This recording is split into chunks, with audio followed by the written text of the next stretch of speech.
श्री देवेंद्र कुमार भुट्टो। अध्यक्ष महोदय, आपका बहुत बहुत धन्यवाद। आपने नियम 130 के तहत मुझे बोलने का मौका दिया। अध्यक्ष महोदय,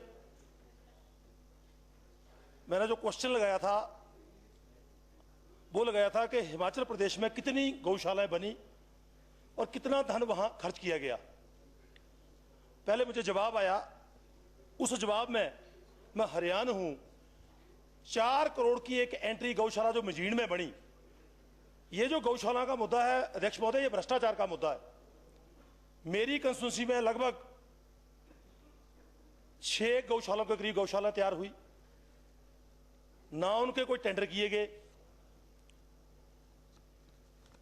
पिछले 5 साल जो सरकार रही, मैं ये कहूंगा जो उनकी लूटपाट की लिस्ट है मेरे पास है। पशु शेड मेरी कंस्टिट्यूंसी में 11 सैंक्शन हुए, उसमें 4-4 लाख रुपया लोगों को दिया गया। किसी ने भी पशु शेड नहीं बनाए, पैसे दे दिए गए।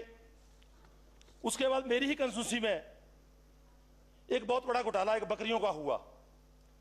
सरकार के माध्यम से 300 बकरी सप्लाई की गई, बकरियां, और जब वो 300 दी गई वो राजस्थान से सरकार के माध्यम से मंगवाई गई विभाग द्वारा, और लगभग जिन जिम्मेदारों को वो दी गई उनसे 3-3 हजार रुपया पर एक उसका लिया गया।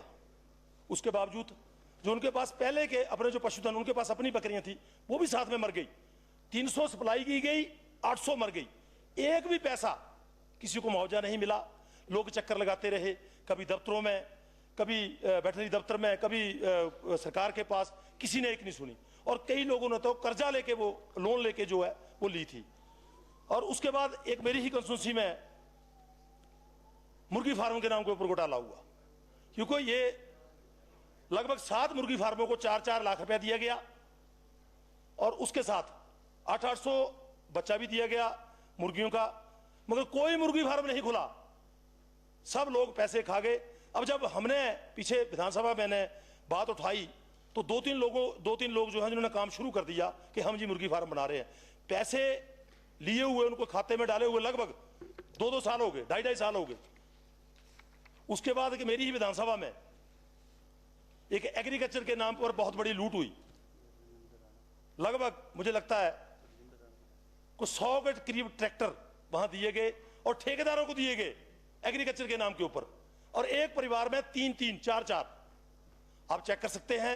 मैं तो ये चाहता हूं, चाहे आप हॉर्टिकल्चर की बात करिए, हॉर्टिकल्चर में भी हमारे क्षेत्र में बहुत बड़ा घोटाला हुआ। बड़े बड़े बोर्ड लगा दिए गए। अब जहां भी मेरी कंस्टिट्यूंसी से शुरुआत होती है उन्ना के साथ, वहां बड़े बड़े बोर्ड लगा दिए गए। मगर अगर हॉर्टिकल्चर, एग्रीकल्चर में कुछ डेवलपमेंट हुई है तो मात्र चंद लोगों की, और उसमें आप वहां से रिपोर्ट मंगा सकते हैं। एक और अध्यक्ष महोदय, मेरी कंस्टिट्यूंसी में एक गौ सदन जो है सेंटर से एक स्कीम के तहत सैंक्शन हुआ। उसका जो वहां से सैंक्शन हुई वो 31 करोड़ था पहले, उसके बावजूद वहां जमीन नहीं मिल सकी। फिर उसको 31 करोड़ को काटकर 7 करोड़ कर दिया गया। वो गोकुल ग्राम के अंदर जहां उसको बनाने की कोशिश की गई, वो बहुत बड़ी हिल स्लोप थी। लगभग उसको समतल करने के लिए डिपार्टमेंट का 20 लाख रुपया लग गया। जब हमने डिपार्टमेंट से बात की, माननीय मंत्री महोदय से मैं मिला, माननीय सेक्रेटरी महोदय से मैं मिला, डायरेक्टर से मैं मिला, और इतना प्रेशर बार बार मेरे ऊपर डाला जाए कि इसको शुरू करवाओ। मैंने कहा भाई, जब हमारे पास वेटरनरी डिपार्टमेंट की 300 कनाल जमीन ऊना के नजदीक पड़ी है तो हमें इस क्षेत्र में बनाने की जरूरत नहीं। और बार बार ये कहा गया, और उसके बाद डायरेक्टर महोदय वहां पहुंचे, जब इंक्वायरी की गई तो उन्होंने भी माना कि ये बिल्कुल गलत है। मेरी चाहे एग्रीकल्चर की बात हो, चाहे हॉर्टिकल्चर की बात हो, चाहे वेटरनरी की बात हो, जो कुलैर क्षेत्र में जितने भी काम हुए हैं, मैं सरकार से मांग करूंगा, माननीय मंत्री महोदय से मांग करूंगा कि उनकी सबकी इंक्वायरी की जाए। क्योंकि जो गौओं के नाम के ऊपर जो धन लूटा गया इन लोगों द्वारा, धरातल पे काम कोई नहीं। और जहां भी कोई गौशाला बनती है उसका कोई रिकॉर्ड होना चाहिए, उसका कोई सैंक्शन अमाउंट होना चाहिए, कितने अमाउंट उसमें आया, कितने टेंडर लगे। हमारे पास जो मजीन का रिकॉर्ड आया, माननीय हमारे इंडिपेंडेंट विधायक आज यहाँ नहीं है, संजय रतन जी के पास सारा रिकॉर्ड है कि वहां लगभग 4 करोड़ के करीब पैसे खर्च किए गए पर कोई भी टेंडर नहीं लगाया गया। तो मैं तो ये समझता हूं कि जो गौशालाओं के नाम पर पिछली सरकार ने लूट की है उसकी प्रॉपर इंक्वायरी होनी चाहिए। जो भी उसमें दोषी पाया जाए उनको बख्शा ना जाए, क्योंकि इन लोगों ने गौओं के नाम पे ऊपर धन लूटा है।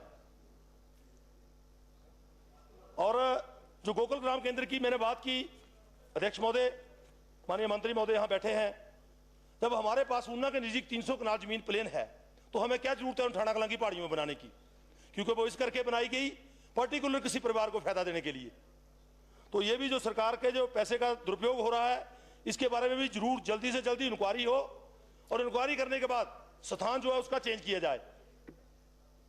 उन पहाड़ियों की बजाय जब ऊना में हमारे पास 300 कनाल जमीन वेटरनरी डिपार्टमेंट के पास अपनी है तो वहां ये जो है गोकुल ग्राम केंद्र है, क्योंकि इसके ऊपर 7 करोड़ रुपया सरकार का लगना है।